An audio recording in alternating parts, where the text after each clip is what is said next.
Welcome to Samba Samba. Enjoy the video. You'll start by confirming the essentials and then open OneDrive. First, make sure Windows is updated and that OneDrive is installed. Sign in with your Microsoft account so your files can sync. If you don't have an account, create one now. Once done, press the Windows key, type OneDrive, and hit Enter to launch the app. This immediately places the OneDrive folder in File Explorer and begins the setup process, so you can proceed to configure sync and folders. Once OneDrive is running, click the cloud icon in the system tray to open settings and manage sync options. You'll choose which folders to sync to save local disk space, or pick everything if you need offline access. Make sure to enable Files on Demand if you want placeholders for cloud files rather than full downloads.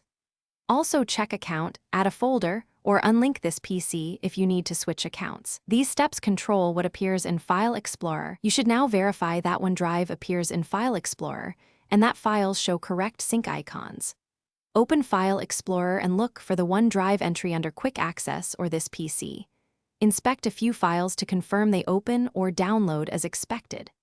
If something goes wrong, first restart OneDrive from the system tray, then test your internet connection, and finally sign out and sign back in to force resync. This resolves most sync conflicts and missing folder issues quickly. Thanks for watching. Consider subscribing if we helped you.